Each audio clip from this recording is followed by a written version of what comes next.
Bonjour le Congo. L'actualité du Congo par des journalistes correspondants à travers le pays. Présentation Jean-Eudes Gonga-Mikemi.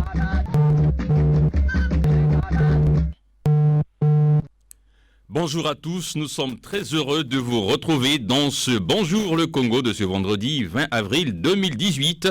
Bonjour le Congo, ce sont les voix du Congo pour le monde, le tour des correspondants à travers le pays pour l'actualité et les infos des villes et départements du Congo avec notre réseau de correspondants. Bienvenue et bonnes conditions d'écoute.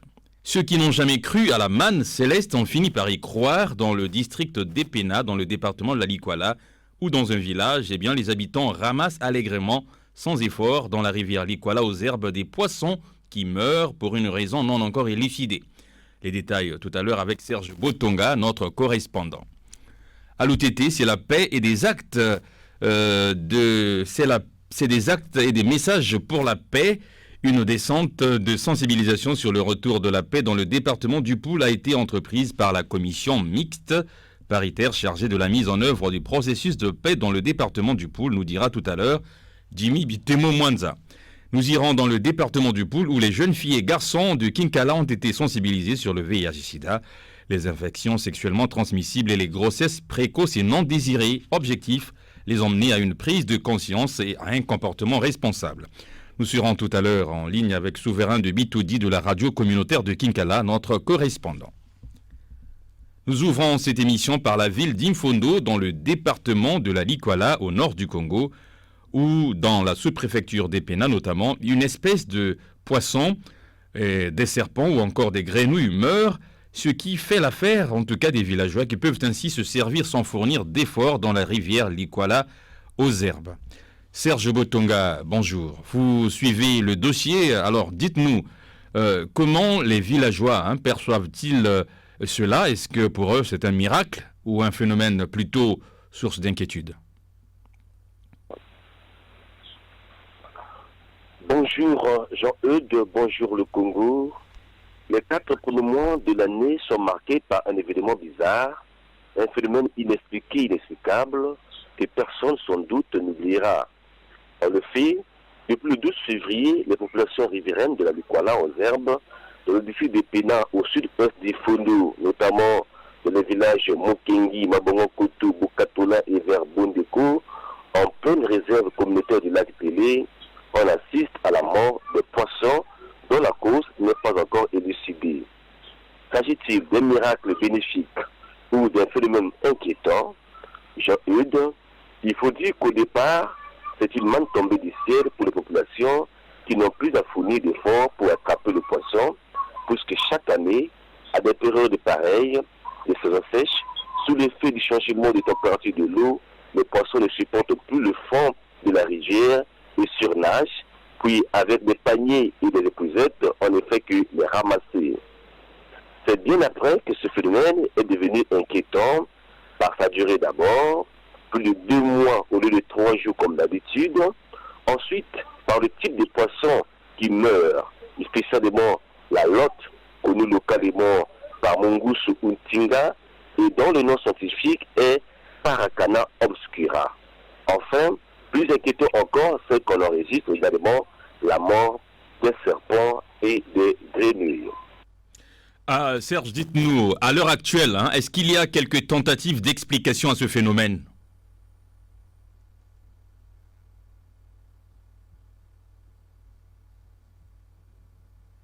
Jean-Eudes, comme je l'ai dit au début, c'est un phénomène inexpliqué, inexplicable. Néanmoins, du 3 au 7 avril, une équipe composée du directeur départemental de la pêche de la Likwala, M. Didier Mbola, de M. Parfait Bakabana et de M. Roger Mbongo, respectivement coordinateur pêche et chef de département pêche au WCS, Wildlife Conservation Society, c'est-à-dire Société de conservation de la nature, organisme chargé de la gestion de la réserve communautaire de lac Télé, a séjourné dans la zone de crise pour observer de près ce phénomène afin de tenter de comprendre là où les causes de la mort des poissons. S'agit-il d'une diminution du taux d'oxygène dans l'eau, d'un changement du pH ou des réchauffements brusques de l'eau qui sont la cause de la mort des poissons. En tout cas, Jean-Eudes, pour avoir des réponses à ces questions, il faut attendre les résultats des analyses, des échantillons d'eau et de poissons qui sont déjà envoyés au laboratoire national à Brazzaville, à Libreville au Gabon et à New York aux États-Unis. Néanmoins, l'hypothèse d'un empoisonnement des eaux étant déjà écartée, car la zone sinistre n'évolue pas malgré l'écoulement des eaux. Ces poissons qui meurent, Serge, parlons-en maintenant. Est-ce qu'ils sont interdits de consommation ou pas?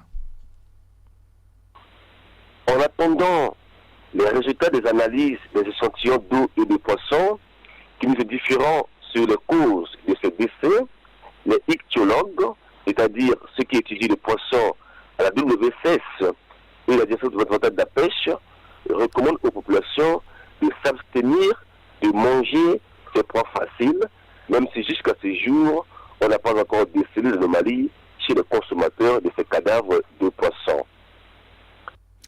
Dernière question, Serge Botonga. Est-ce que l'on peut craindre une incidence de ce phénomène sur les réserves des ressources halieutiques dans la zone d'Epena, dans la Likwala aux herbes? Jean-Eudes, tout est précoce de répondre par l'affirmatif s'il faut craindre une diminution considérable des ressources halieutiques dans cette zone, car c'est pour la première fois que l'on y observe ce phénomène.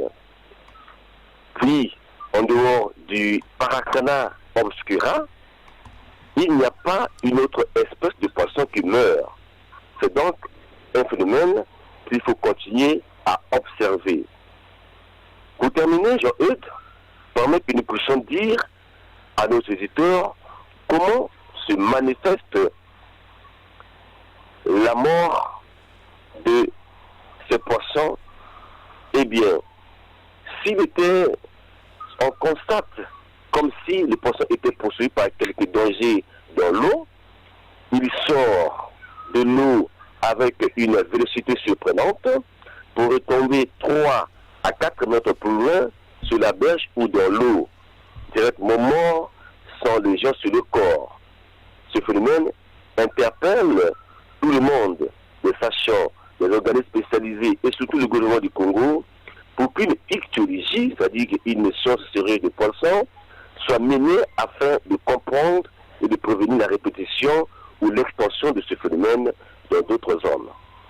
Merci Serge Botonga pour tous ces détails depuis la ville d'Imfondo, dans le département de la Likwala où vous travaillez, je le rappelle, pour la radio Moka. Bon week-end à vous, ainsi qu'à tous nos confrères qui travaillent avec vous au niveau de la radio Moka Imfondo. Nous voici à présent dans la ville de Lutete, dans le département de la Bouenza, c'est au sud du Congo, où nous retrouvons Dimi Bitemo Mwanza qui nous parle, lui, des actions qui ont été menées dans le cadre du processus de paix dans le département du Poul. Il s'agit notamment de la descente des délégués de la commission mixte paritaire pour des messages de sensibilisation sur la paix. Dimi, bonjour, vous êtes à l'UTT avec nous. Quel est le message qui a été livré aux populations de l'UTT par les délégués de la commission paritaire?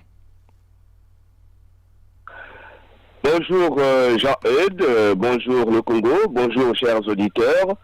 Les délégués de la commission ad hoc mixte et paritaire ont livré le message de paix aux populations déplacées du Poul en particulier et à celles de la communauté urbaine de l'UTT en général. Prenant la parole, M. Mongo, premier vice-président de la commission ad hoc mixte paritaire, délégué de la partie gouvernementale, a dans son mot introductif rappelé et salué l'hospitalité des populations de la ENSA. La commission ad hoc mixte et paritaire est en train de mettre en place les conditions de retour des populations dans leurs localités respectives. Car la première condition fondamentale garantissant la sécurité des personnes et des biens est déjà assurée dans le Poul. M. Mongo a également demandé aux déplacés d'aller visiter leurs plantations laissées pour se rendre compte de l'évidence de la paix règne actuellement dans le département du Poul. Signalons quand même moment que la commission ad hoc mixte paritaire met en musique la vulgarisation des messages de paix. Elle procède également à la levée de tous les bouchons pour faciliter la libre circulation sur toutes les routes. S'adressant à la force publique, M. Mongo a demandé aux agents de l'ordre à ne plus demander les cartes d'identité aux populations qui se déplacent d'un village à un autre dans leur propre pays. De même, a-t-il ajouté, d'arrêter de demander les 500 francs ou 1000 francs aux citoyens qui ne sont pas des étrangers, mais ce sont des Congolais qui se déplacent dans leur propre village. Il a également rappelé aux policiers que dans leur mission traditionnelle, ils peuvent contrôler les véhicules. Cependant, les véhicules qui manquent d'assurance, de taxes de roulage et autres doivent payer une infraction de 1200 francs CFA. Ces frais doivent être enregistrés dans une quittance susceptible d'être contrôlée par d'autres services de l'État. Ainsi, l'argent recouvré doit être versé au trésor public. S'agissant des ex-combattants qui font partie de la commission ad hoc mixte et paritaire, M. Mongo les a présentés à la population et les a demandé de circuler librement dans toutes les localités de leur choix sans être armés. Il a également invité les populations à les accepter parce que ce sont les fils de ce pays. Alors, Dimi, quelles pourraient être les retombées sociales de cette action de sensibilisation au niveau des populations? En date du 23 décembre 2017, une commission ad hoc mixte et paritaire était mise en place pour traiter les questions liées au retour de la paix dans le pool. La commission ad hoc mixte et paritaire, composée des délégués de la partie gouvernementale et ce révérend pasteur Antouni, est passée à la phase de la sensibilisation pour rassurer les populations sur le retour progressif de la paix dans l'ensemble du département du Poul. C'est dans ce cadre que la délégation de la commission ad hoc mixte et paritaire, accompagnée de M. Jules Moukalantoumou, préfet chef de département de la Bouenza, sont arrivés dans la communauté urbaine de l'UTT le 13 avril 2018 pour livrer le message de la paix aux populations déplacées du Poul, en particulier et celles de la communauté urbaine de l'UTT en général. Le département de la Bouenza a accueilli 11 000 déplacés en provenance du Poul. Les conditions de retrouver le chemin de la paix sont créées depuis le 23 décembre 2017, date de la signature de l'accord de cessez-le-feu et de cessation des hostilités. En guise d'illustration, tous les bouchons ont été levés dans l'ensemble du département du Poul. De même, la circulation des personnes et des biens est garantie. Comme vous le constatez, Jean-Eudes, les populations déplacées peuvent désormais retrouver leur village actif au grand plaisir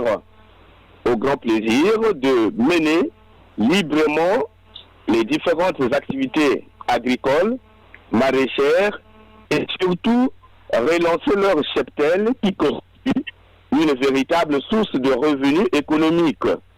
À ce chapitre, il faille ajouter la réouverture des établissements sanitaires et scolaires, sans oublier la restauration de l'autorité de l'État. Jimmy, comment, cette fois-ci, dites-nous comment les populations de l'UTT, que ce soit les autochtones ou encore celles ressortissant du département du Poul, ont accueilli ce message de sensibilisation sur la paix?